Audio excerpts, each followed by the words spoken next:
I gave my brother $25,000 to help pay off his mortgage. He took his family trip to Mexico instead. Didn't even say thanks. So I sent him one message, Adiós, amigo. And then I took back more than he could ever imagine. Before we begin, I just want to say, if you enjoy this kind of story, your like and subscription would really help me grow. Enjoy the listening. Hi Reddit. I'm writing this because I feel like I'm about to burst. I don't even know where to post this. Maybe I just need people to tell me I'm not insane. For context, I'm 31 years old, single, and work as a systems engineer. I've always been the responsible one in my family, the one who shows up on time, keeps his promises, and keeps his head down. My younger brother, Ethan, is 28. He's different. Charming, loud, always the life of the party. But never great with money or consequences. Growing up, our parents played favorites. Ethan got away with everything, poor grades, sneaking out, even wrecking Dad's car once. Me? If I missed curfew by 5 minutes, I got grounded. But I never complained. I just kept moving forward. Because that's what you're supposed to do, right? 3 years ago, Ethan got married to a woman named Kelsey. They have 2 kids, both under 5. He works freelance, photography, videography, whatever pays, and she stays at home. They bought a house right before the pandemic and were struggling to keep up with mortgage payments when interest rates spiked. I wasn't rolling in money, but I'd saved up a decent chunk. Between working overtime and keeping my expenses low, I had just over $40,000 in savings. It wasn't earmarked for anything specific, maybe a down payment one day, maybe travel. I'm not extravagant. I live in a 1-bedroom apartment, drive a 10-year-old car, and my idea of a splurge is ordering Thai food on a weeknight. Last December, Ethan called me in tears. Said they were 3 months behind on the mortgage. That if they didn't make a lump sum payment soon, they were going to lose the house. He begged. Said he didn't want to lose the home his kids were growing up in. Said he'd pay me back in installments, even if it took him years. I hesitated. I really did. But then he sent me a video, his daughter, Mia, playing in the living room, her tiny voice asking, "Where will we go if we lose our house, Daddy?" That wrecked me. So I wired him $25,000 the next morning. No contract. No paperwork. Just a brother trying to help his brother. That was 6 months ago. For the first couple of weeks, Ethan would text me updates, sent $3,000 to the bank today, thanks again. Or Kelsey and I are talking to a financial advisor. It made me feel good. Like I'd done the right thing. Then he stopped texting.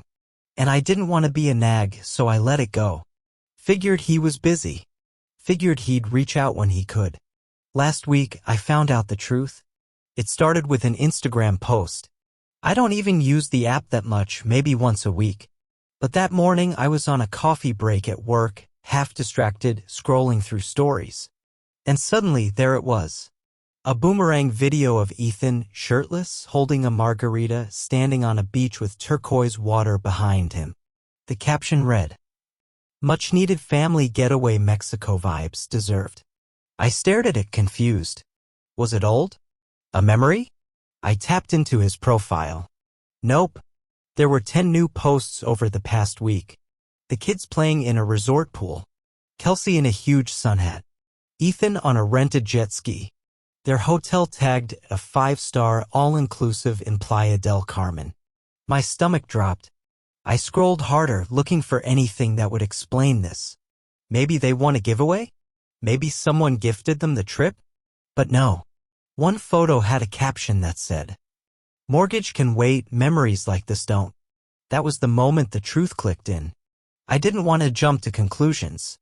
Maybe the house was already saved. Maybe the money went where it needed to go and this was just spontaneous. So I checked the bank receipt I'd kept.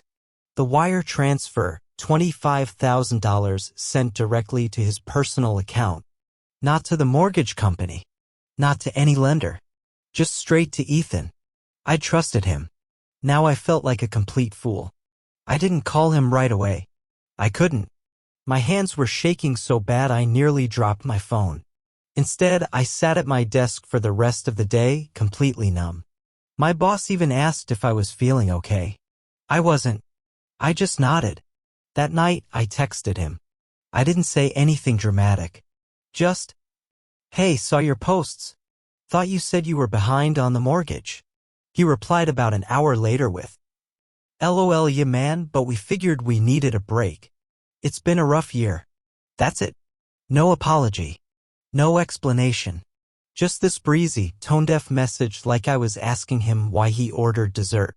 I waited. Then I sent. "With the $25,000 I gave you?" He left me on read. I gave it another day. Then I called him. He didn't answer. Called again. Straight to voicemail. I tried Kelsey. She picked up on the third ring, sounded surprised. "Hey, we're in the middle of dinner, can I call you back?" she chirped. I cut in. "Just answer me one thing.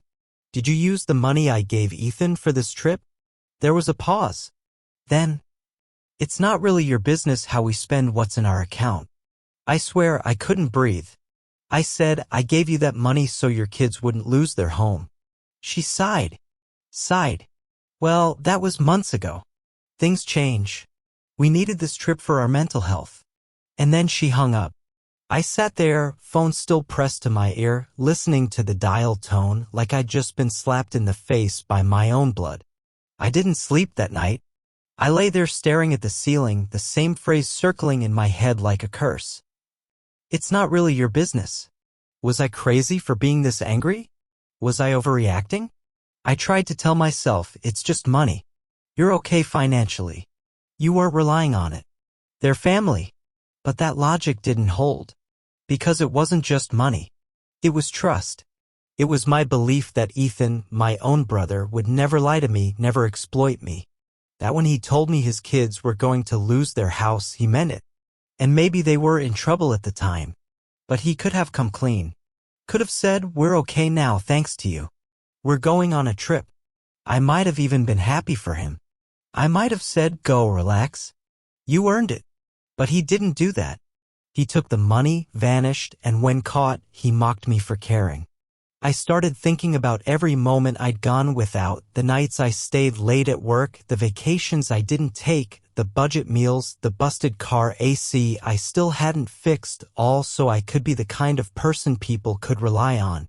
And he used my savings to sip cocktails by the pool like I was some chump who'd just blindly handed him a gift card. I wasn't angry. I was humiliated.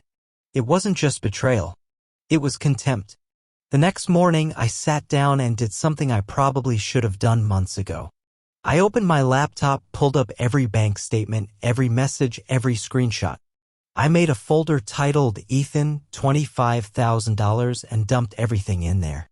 I needed to see it laid out, not just for clarity, but to remind myself I wasn't imagining this. There was no loan agreement, no text promising repayment, nothing legally binding. But I did have the wire transfer receipt, texts where he said he needed the money for the mortgage, voice memos of him nearly crying, saying his kids might be out on the street, and now public posts of his vacation. I called a lawyer friend, Jamie. We'd gone to college together and kept in touch. I wasn't asking to sue, not yet, I just needed perspective. She listened quietly, then said, "Look, morally, this is disgusting. Legally? It's murky. Unless he put it in writing, you're probably out the money." I asked if there was anything I could do. Jamie paused. Then she said something that lit a fuse. "You said they bought a house recently, right? Want to know if your money helped fund the down payment, vacation, or anything else? Pull a title report. See what's in his name." I hadn't even thought of that. And what I found changed everything. 2 weeks after I sent him the $25,000, he refinanced the house. Not to avoid foreclosure. Not to save the family from being homeless. No, he refinanced to pull equity out. Over $80,000 worth. The records showed the transaction clear as day. And that cash? It explained everything. That's how they paid for the resort. The new patio furniture I saw in one of the photos. The matching designer luggage. That Mexico getaway wasn't a desperate escape from stress. It was a victory lap. But here's the part that made my blood run cold. He added Kelsey's name to the title and removed his own. That meant legally the house now belonged to her alone. If anything went south, debt, collections, lawsuits, she held the asset. Not him. It was protection. Deliberate. Thought out. He hadn't just wasted my money. He'd insulated himself from ever having to pay it back. It wasn't desperation. It was a plan. He lied. He staged the crying. He used his kids to sway me. And I fell for it. Every single bit of it. I didn't rage. I didn't scream. I didn't call him. I just sat there for about an hour, staring at that document, letting the reality settle like cement. Ethan didn't panic and misuse the money. He orchestrated the entire thing. He played me, carefully, like a mark. And the worst part? He probably thought I'd never find out. Or worse, that even if I did, I wouldn't do anything about it. He was half right. I wasn't going to yell. I wasn't going to beg. I was going to respond in a language he understood, clean, sharp, and final. So I picked up my phone and sent one message. Just one. Adiós, amigo. That's it. No context. No follow-up. I watched the delivered mark appear. Then read. No reply. Not that night. Not the next day. But 3 days later I got a call. Unknown number. I picked up. Hey man, what's that supposed to mean? It was Ethan. He sounded nervous. I took a breath, then said, "It means you should enjoy your trip. It's the last free thing you're getting from me." And then I hung up. That one message, 3 words, did something I hadn't expected. It shook him. Within hours, Ethan started texting. First casually, "Hey, I think we misunderstood each other." Then more frantic, "Let's talk. Don't do anything stupid." Then guilt-tripping, "Are you really going to make this about money? After everything?" I didn't respond. Then Kelsey messaged me. A long paragraph about family, how we all struggle, and how I was creating unnecessary drama. She even threw in a line about how I'd never understand the pressure of raising 2 kids. No apology, no ownership, just deflection. It wasn't working anymore. I wasn't the version of me they were used to, the version who quietly gave, who forgave, who bit his tongue and kept the peace. That guy was gone, burned out, replaced by someone who'd finally hit his limit. That night, I called Jamie again, the lawyer friend. I told her everything. The equity pull, the title transfer, the lies. She was quiet for a beat, then said, "You ready to push back for real?" I didn't even hesitate. Yes. Jamie walked me through it. No court, no lawsuit, not yet. Just pressure. Legal, quiet, and sharp. First, she helped me draft a formal notice. It outlined the timeline, the wire transfer, the intent behind it, and Ethan's misleading behavior. We attached screenshots, bank documents, and public property records. It was professional, unemotional, brutal. We sent it to his email, and to his wife's. Then, through a contact of hers, Jamie filed a formal complaint with the local financial mediation board. It wasn't a lawsuit, just a registered complaint that could trigger scrutiny on recent refinancing activity, especially suspicious ones tied to large wire transfers. I also filed a small report with the IRS tip line, because something about this refinance, and the way Ethan pulled equity, then signed the house into Kelsey's name. Something felt off about the finances. Jamie's advice was simple. Don't swing wildly. Just make sure every move they made gets seen by the right people. And the most poetic part? Since Ethan had removed his name from the house, Any legal or financial blowback from the equity withdrawal would fall entirely on Kelsey. I didn't love the idea of collateral damage, but they made their choices together. And now, for the first time, they were going to feel what consequences actually looked like. It didn't take long. 3 days after the letter was sent, Ethan called me again. I didn't pick up. He left a voicemail, voice trembling, saying he didn't realize things would go this far, and, "Can't we just talk this out like family?" I didn't respond. Then I got a message from our mother. She said Ethan had come over, completely distraught, claiming I was trying to ruin his life over a misunderstanding. She begged me to think about the kids, and asked why I was tearing the family apart.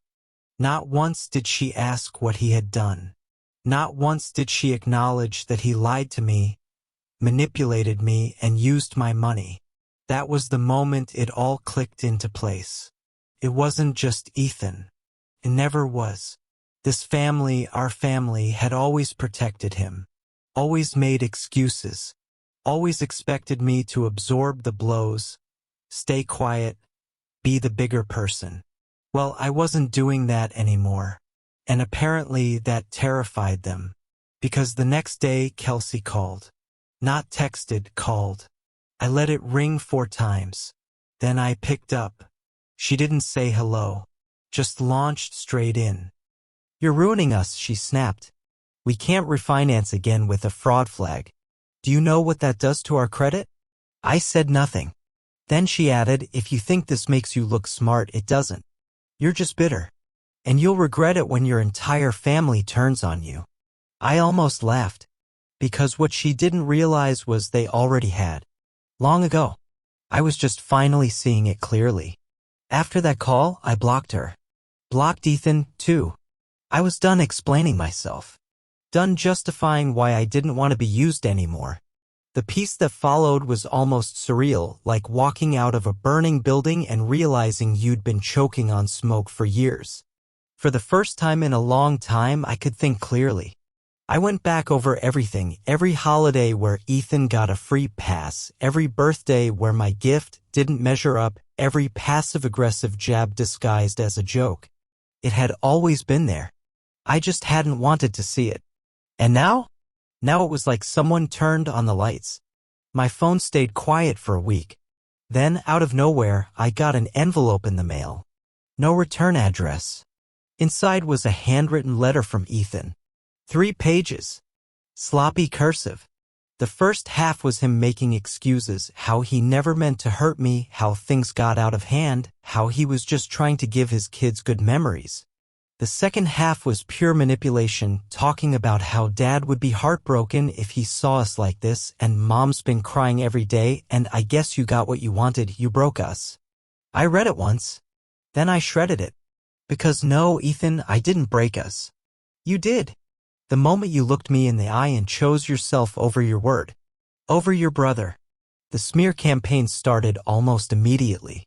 My aunt texted me out of the blue saying she heard I was suing the family. One of my cousins messaged something vague about airing dirty laundry. I even saw a Facebook post from my mom, passive-aggressive and public, about how some people forget what family really means when money's involved. It was all so predictable. So rehearsed. They weren't mad about what Ethan did. They were mad I refused to stay quiet about it. But I didn't back down. I sent one message to the family group chat, the one I'd been silently watching for years, birthdays, baby pics, fake smiles. I never posted in it. Until now. Just so everyone's clear, Ethan lied about being in danger of losing his house, took $25,000 from me, and used it for a vacation and a suspicious title change. I have records of everything. If you want to defend that, be my guest.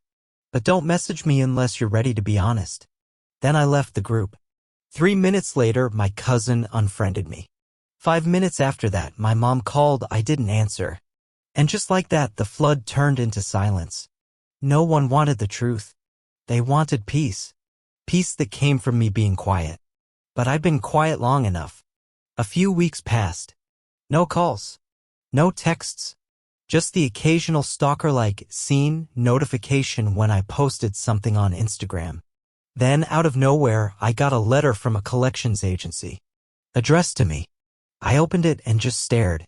My heart dropped. It was a debt notice tied to a shared family account from years ago, an old utility bill my parents had put in my name when I was in college. One I didn't even know still existed. The balance? $1,312. Not massive, but it wasn't about the money.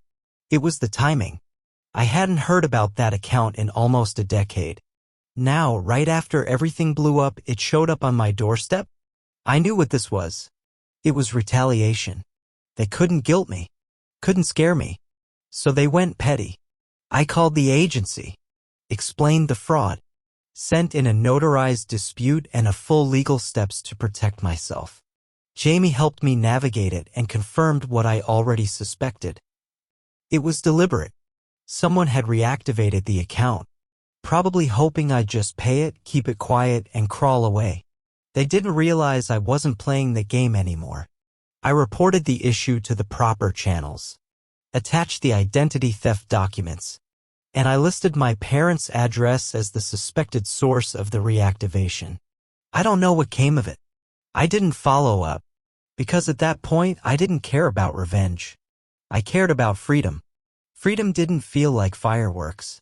It felt like silence, the kind you only notice when the noise is finally gone. No more fake birthday texts. No more emotional blackmail. No more wondering if I was being too harsh for expecting basic respect. I changed my number, switched emails, updated every account with two-factor authentication. I even moved apartments, not because I was scared, but because I didn't want them to know where I lived anymore. The peace was strange at first. Lonely, but clean. Sometimes I'd get flashes of guilt. I'd wonder if the kids, my niece and nephew, would grow up thinking I abandoned them. But then I'd remind myself I didn't leave them. Their parents pushed me out. And I wasn't going to let the next generation grow up thinking that manipulating people who love you is normal. I didn't need an apology.